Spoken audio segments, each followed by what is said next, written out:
I'm John from Great Lakes Country, and today we're making dessert. Juicy, fresh peaches with cinnamon and sugar, a sweet, delicious pastry crust, baked to perfection with hardwood coals in a cast iron Dutch oven, and topped with the most amazing homemade whipped cream. It's a beautiful spring day here in northern Michigan, and we're out here doing some old-fashioned cast iron cooking in the great outdoors. I've got something really special coming together for dinner, but right now I'm thinking ahead to dessert. And nothing quite says Dutch oven dessert like some good old peach cobbler. Like everything, there's a million different ways to make a cobbler, and today I'm going to show you how I do it. This cobbler has 3 main components, plus a little bonus whipped cream we'll be whipping up. Anyway, enough intro, it's cobbler time. Well, any good peach cobbler recipe starts with fresh peaches. And the first thing we really need to do is get the skins off of these peaches. I'm going to accomplish that by blanching. So we're going to move over to the stove and plunge all these beautiful peaches right into some boiling water for just a minute. Okay, I've got my pot of water boiling away, and now to just drop in all of these peaches. And these are only going to stay in that pot for about 60 to 90 seconds. At which time I will plunge them immediately into a whole bunch of ice water. This is going to stop them from cooking and really make the skins on each of them loosen up away from the rest of the peach so I can easily pull them right off of there. I'll let these peaches soak here in the ice water for just a few minutes until they're completely down to room temperature or cooler so I can actually handle them. And as I start pulling these peaches out of the cold water, you can see that these skins are coming right off. That's exactly what I want to see. And now I just need to slice each one of them up. And I'll do that by just kind of cutting them up any which way I can. I, of course, don't want the pit in each one of them, so I'll leave that behind. We don't need to get too particular here. I'm just going for some generally pretty thin slices of these peaches. And I've emptied the water out of that pot on the stove. And now as I slice these up, I'm just gonna throw all of these peaches right back into it. All right, now for the rest of the ingredients of our peach filling mixture. Starting with 1 whole cup of white sugar, 1 tablespoon of cinnamon, 1 teaspoon ground nutmeg, 1 teaspoon ground ginger, and 2 tablespoons cornstarch, which is just gonna help thicken this all up into a delicious syrupy mess. Now we've just got the heat on to about medium, and I wanna bring all of this to a low simmer and let it just sort of simmer away for about 10 minutes, ensuring that it becomes delicious and soft and sticky and syrupy, and it'll be ready to go into our cobbler.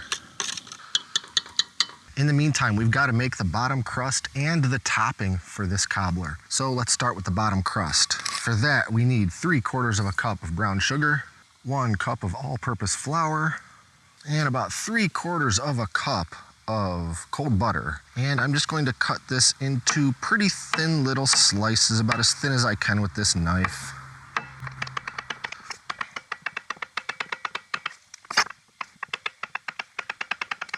And then into the bowl with all of this butter, and I bet you can see where this is going.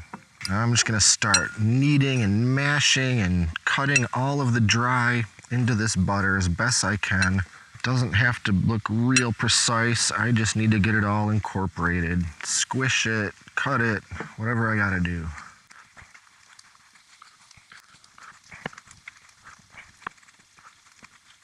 And once I got those butter slices somewhat incorporated into the dry ingredients, I'm gonna add just a little bit of whole milk, just enough to kind of let everything come together into one reasonably consistent ball of, I guess we'll call it dough. Maybe just a little more. And that's pretty much as close as I need it to get to be able to form it up in the Dutch oven. So let me get that out. Today I'm using my little 10-inch Dutch oven. I think it's gonna be just the perfect size for this cobbler. And I'm gonna start by just transferring all of this stuff into the bottom. And I just wanna kind of squish it and press it until it's basically across the whole bottom of the Dutch oven. I'm really trying to avoid using my bare hands for this at this moment because of how sticky this is, and I need to do something else to get this cobbler going just after I do this step. So we'll see if I can do this without taking off the glove.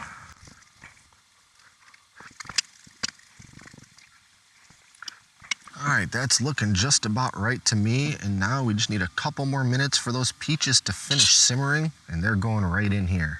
All right, and while we're letting those peaches finish simmering, we might as well put together the topping for this thing. And that starts with another cup of all-purpose flour, another cup of white sugar. This is Southern cooking here, folks. It's not supposed to be healthy. 1 tablespoon of baking powder, teaspoon of salt, 1 beaten egg, which I didn't think to do in advance. So we're gonna do that right now in our measuring cup.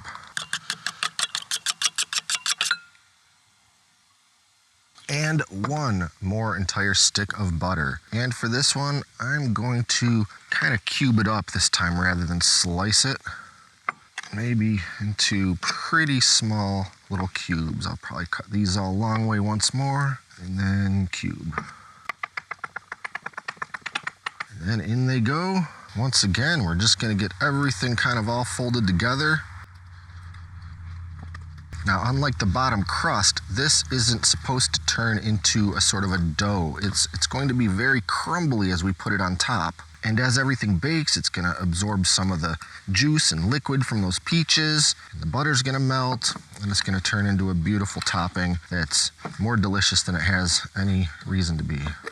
Kind of get that beaten egg mixed in and those other dry ingredients, and that's all we need to do. And then butter and all, this is just getting poured right on top.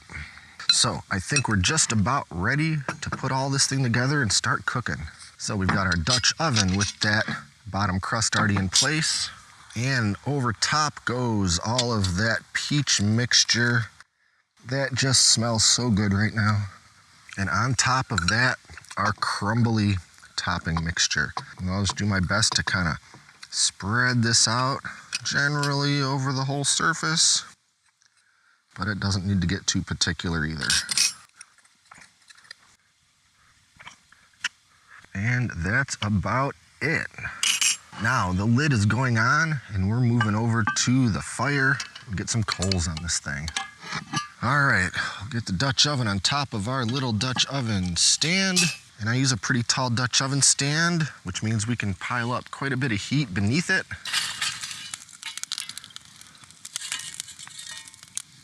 Obviously, I don't want to overdo it and risk frying that bottom crust or burning it, but we just want to make sure there's some good even heat all the way around underneath and, of course, on top. This thing doesn't need a real long time to cook, maybe 30 to 40 minutes. So I'm going to start off kind of heavy with the coals and see how we do and adjust as needed. And as we always do with Dutch oven cooking, every little while we're going to give the lid about a half rotation this way, and then give the whole Dutch oven about a half rotation this way, just to make sure if there's any uneven spots in our heat, everything's getting a little bit of the same amount and will cook evenly. I'm gonna have to replenish my coals, particularly on the bottom, in a couple minutes here, but I'll keep an eye on it, and we'll check back in a little while when this thing's finished. All right, our cobbler's got the coals on it and it's baking away. So in the meantime, we should make our whipped cream, which is gonna go beautifully on top of the whole thing. Yes, I could buy whipped cream from the store, but homemade is just so much better. And we're just gonna eyeball this because it's pretty straightforward. We're gonna go in with about a cup of heavy whipping cream, followed by a tablespoon of white sugar and a teaspoon of vanilla that I will be sure to spill everywhere. Now on goes the lid, and we just have to shake. But I gotta admit something, I really hate doing this part. So, I was gonna ask, do we have any volunteers? Me! We have a volunteer.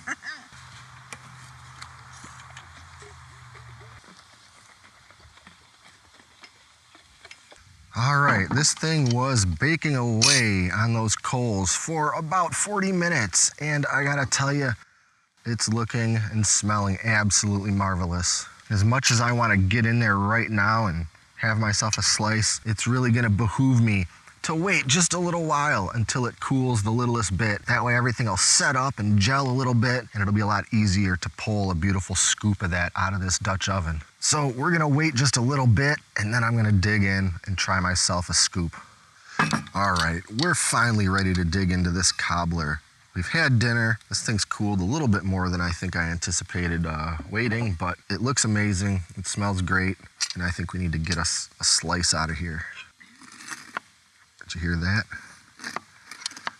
Listen to that crust. I don't know if this will all come out in one piece, but I don't think I even care.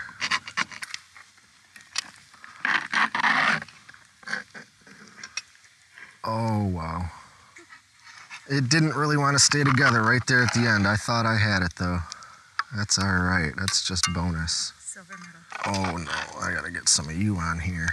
Of course. How'd that whipped cream come out? Look at that. That's what I'm talking about. That was a lot of elbow grease that went into that whipped cream. Maybe I should have made it like an hour ago. All right, let's try this big old mess of cobbler. I don't even know where to start. Oh, I got the crispy crust on the bottom, that brittle topping, the whipped cream.